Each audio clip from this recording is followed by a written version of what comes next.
Welcome back. सो दोस्तों, I hope आप अच्छे तरीके से पढ़ाई कर रहे हैं। मैं ऑलरेडी बहुत सारे चैप्टर्स अपलोड कर चुकी हूँ और आज जिस चैप्टर के बारे में हम बात कर रहे हैं वो है chapter number 6, that means anatomy of flowering plants. तो जो हमारा चैप्टर है उसका नाम है एनाटॉमी ऑफ फ्लावरिंग प्लांट्स। तो फ्लावरिंग प्लांट्स किसे कहते हैं? हम एंजियोस्पर्म्स को। फ्लावरिंग प्लांट्स हम कहते हैं एंजियोस्पर्म्स को। और एनाटॉमी का मतलब होता है बेसिकली जब हम इंटरनल स्ट्रक्चर्स की स्टडी करते हैं तो उसे हम बोलते हैं anatomy. So it can be defined as the study of internal structures. Study of internal structures. तो चलिए, अब अगर हम प्लांट्स के बारे में बात कर रहे हैं तो उनके अंदर जो जितने भी अलग अलग तरीके के सेल्स हैं वो किस किस तरीके से अरेंज हैं, आगे चल के किस तरीके के सेल्स की फॉर्मेशन कर रहे हैं और क्या वो प्लांट्स में लीव्स बना रहे हैं, फ्लावर्स बना रहे हैं, फ्रूट्स बना रहे हैं, स्टेम बना रहे हैं, इन सभी की फॉर्मेशन के बारे में हम बात करेंगे। सो बेसिकली प्लांट्स को इंटरनली जब आप ऑब्जर्व करोगे so you will be able to see a lot of cells जो कि क्लस्टर होते हैं एक साथ, यानी कि जिनका ओरिजिन सेम होता है और वो मिलकर एक ही फंक्शन को परफॉर्म करेंगे। ठीक है, that means a group of cells with same origin and performing same function, उसको हम क्या बोलते हैं? टिश्यू बोलते हैं। सो प्लांट्स में जब आप ऑब्जर्व करोगे तो आप देखोगे टिश्यूज दो तरीके के हैं। ठीक है, तो वो कौन कौन से हैं? These are meristematic tissues. सबसे पहले हम मेरिस्टेम की बात कर रहे हैं। दूसरा है परमानेंट टिश्यूज, राइट। तो मेरिस्टेमेटिक टिश्यूज हो सकते हैं और परमानेंट टिश्यूज हो सकते हैं। On the basis of their time period, किस समय मतलब अराइज किस समय हो रहे हैं, तो मेरिस्टेमेटिक को हम प्राइमरी और सेकेंडरी भी कह सकते हैं। On the basis of their origin या टाइमिंग ऑफ ओरिजिन हम मेरिस्टेमेटिक टिश्यूज को प्राइमरी एंड सेकेंडरी भी कह सकते हैं। तो हमने यहाँ पर लिख लिया meristematic tissues could be primary meristem और सेकेंडरी मेरिस्टेम। ये तो हमने उनके ओरिजिन के या उनके फॉर्मेशन के समय के बेसिस पर डिवाइड किया हुआ है। अगर हम उनकी लोकेशन के बेसिस पर बात करेंगे तो आप देखोगे ये तीन तरीके के हो सकते हैं। एपिकल मेरिस्टेम, एपिकल का मतलब होता है टिप पर प्रेजेंट है ना। दूसरा हो सकता है इंटरकैलरी मेरिस्टेम। तीसरा हो सकता है लेटरल मेरिस्टेम, जिसको कैम्बियम भी कहते हैं। क्या कहते हैं? कैम्बियम। तो भाई देखो, ये मैंने आपको बताया on the basis of location these meristematic tissues could be of 3 types: apical, intercalary और lateral, है ना।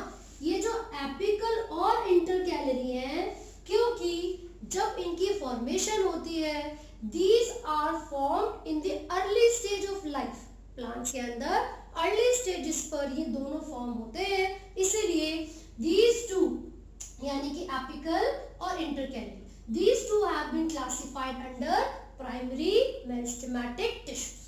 और जब सेकेंडरी की बात करते हैं तो उसके अंदर हम लेटरल मेरिस्टेम या फिर कैम्बियम को इंक्लूड करते हैं। Reason being these tissues are formed at the later stage of life। ये तो क्लियर हो गया। अब ये जो मेरिस्टेमेटिक टिश्यूज है इनकी कोई ना कोई कैरेक्टरिस्टिक फीचर्स होगी। किस तरीके की सेल्स होते हैं ये? तो जो मेरिस्टेमेटिक सेल्स होते हैं these are आइसोडायमेट्रिक।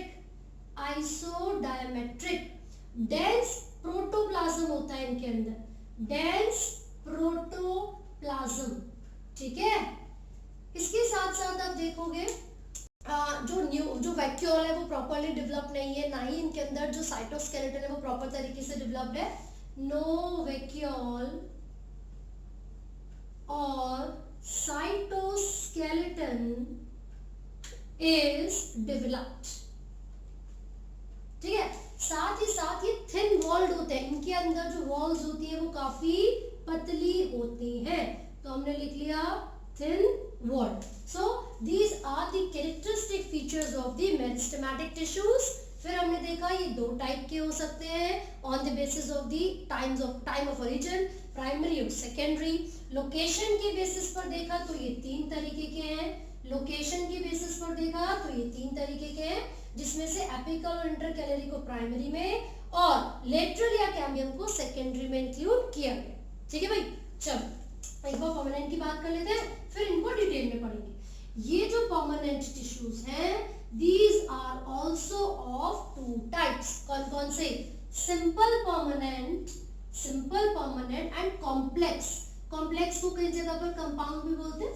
तो जो परमानेंट टिश्यूज हैं वो सिंपल और कॉम्प्लेक्स की कैटेगरी में डिवाइड किए जाते हैं, है ना? ये तो हमें पता चल गया।